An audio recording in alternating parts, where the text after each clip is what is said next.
Hola, tutorandos de YouTube, ¿qué tal? Bienvenidos a este nuevo blog en el que vamos a tratar la que sin duda es la noticia desde el último mes. La publicación de una masa para el bosón W, una partícula subatómica que no concuerda con la teoría que la predice, el modelo estándar de la física de partículas. Un resultado publicado a partir de datos del experimento Tevatron. Bien, el problema que tengo con comentar esta noticia, si os soy honesto, es que no tengo muy claro desde qué nivel de dificultad partir, así que voy a intentar hacer una breve introducción y después ir un poco más al grano. Desde hace más de 100 años, desde la teoría de la relatividad de Einstein, sabemos que la masa no se conserva. La masa se puede convertir en energía cinética o la energía cinética, por el contrario, se puede convertir en masa. Y además, un tipo de masa se puede convertir en otro tipo de masa sin problema. Por tanto, pese a que en nuestra vida cotidiana estamos acostumbrados a que si dos cosas chocan y se rompen en pedazos, cada uno de los pedazos es una parte de las cosas que chocaron originalmente, en el mundo de las partículas esto no tiene por qué ser así. Es decir, podemos tener partículas que colisionen, que de esa colisión salgan un montón de cosas y esas cosas que salen de la colisión no tienen por qué formar parte previamente de las partículas que colisionaron. ¿Por qué? Porque la masa de las partículas puede convertirse en una masa distinta o su velocidad, su energía cinética, puede dar lugar a masa nueva que previamente no estaba allí.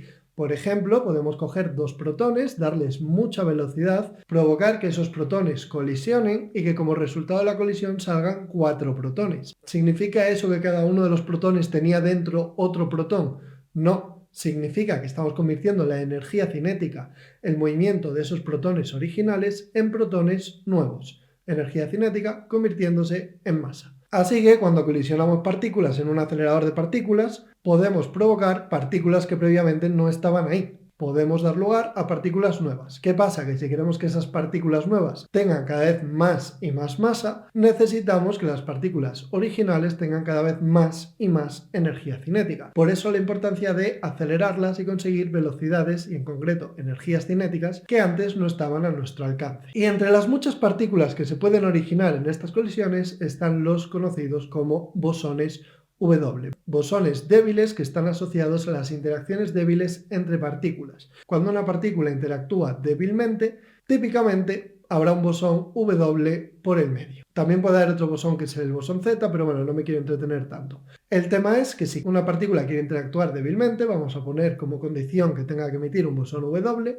aunque también podría ser un Z, y como este bosón W tiene un montón de masa, hace falta un montón de energía para producirlo, lo cual provoca que la interacción como tal sea débil. ¿Por qué? Porque dado que hace falta mucha energía para producir la partícula asociada, la probabilidad de que suceda es muy pequeña y eso hace que la interacción no sea fuerte, que sea por el contrario débil. Esto con muchos matices, pretendo que el vídeo sea divulgativo. Realmente no hace falta tener una energía igual a la masa de la partícula, porque debido al principio de incertidumbre y el vacío cuántico y esto y lo otro se pueden producir sin tener esa energía y demás, pero bueno, quedémonos con esa idea. Para producir partículas muy masivas hace falta mucha energía cinética. Esto, de hecho, es correcto. O más bien hace falta para conseguir que se produzcan con mucha probabilidad. Bien, partiendo de este punto de encuentro, el modelo estándar es la teoría de la física que nos dice con qué probabilidad en cada colisión de partículas se van a producir unas u otras. Por tanto, cuando en física experimental de partículas se dice que se está comprobando el modelo estándar a distintas energías, que es lo que se hace en laboratorios como el CERN, lo que se hace realmente es poner a partículas a colisionar con energías distintas y ver si los productos de esas colisiones son acordes a las predicciones del modelo estándar. Y si esos resultados de las colisiones con sus probabilidades son acordes a lo que predice el modelo, entendemos que el modelo es correcto, con sus masas, sus cargas y las distintas características que tienen cada una de las partículas que son contempladas por el modelo estándar. Ahora bien, lo que ha sucedido es que han publicado que la masa del bosón W, una de estas muchas partículas que pueden surgir, no coincide con la predicción del modelo estándar. Ese es el resultado clave. Por tanto, ¿qué nos diría esto de ser un resultado correcto? Pues que el modelo estándar está mal y que por tanto tiene que haber nuevas interacciones que expliquen por qué ese bosón W tiene una masa distinta a la esperada. Dado que entendemos las discrepancias entre la masa predicha y la masa observada, como el efecto de nuevas partículas que no estábamos teniendo en cuenta. A fin de cuentas, la masa de las partículas está relacionada no solo con características internas de ellas, si es que tiene sentido hablar de características internas de las partículas, sino que además está relacionada con cómo interactúa con las demás. Así que una discrepancia en la masa de una partícula necesariamente tiene que involucrar cambios en las otras partículas o bien cambios en el modelo estándar. Y la apuesta sería esa: si este resultado es correcto, tiene que haber nueva física, tiene que haber nuevas partículas, que pueden ser las esperadas partículas supersimétricas, pueden ser partículas de materia oscura, que de hecho estas cosas no son excluyentes, pueden ser supersimétricas y de materia oscura a la vez,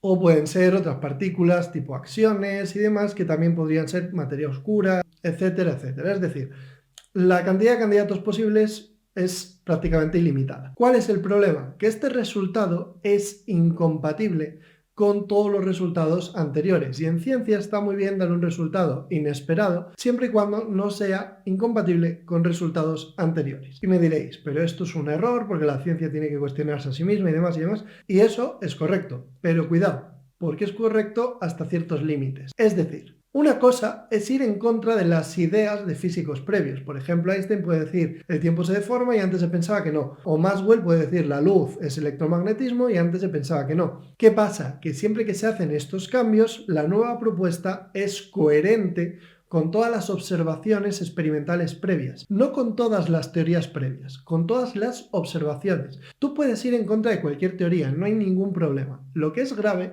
es que vayas en contra de experimentos, de cosas que se sabe que son así porque se han observado, que no son ideas de alguien. Esto es lo que sucede con este resultado. La masa del bosón W es distinta a la teoría, sí, correcto, pero es que además es distinta a las mediciones de experimentos anteriores. Y ellos dicen que su forma de medirlo es más precisa y demás, pero aquí hay que tener muchísimo cuidado. Imaginaos que tenemos un tramo de carretera que se mide la primera vez con reglas de 1 kilómetro. Y dicen, pues bueno, con reglas de 1 kilómetro más o menos mide 4 kilómetros, con un error de 1 kilómetro, es decir, que podríamos estar hablando de entre 3,5 kilómetros y 4,5 kilómetros. Después otra persona decide medirlo con metros y dice, pues mide 4003 metros, andará entre 4002,5, 4003,5, lo que sea.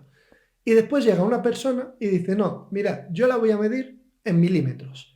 Y al medirla en milímetros le sale 3008,126 metros. Y dice, yo lo he medido en milímetros, mi medida es más precisa, por tanto mi medida es correcta.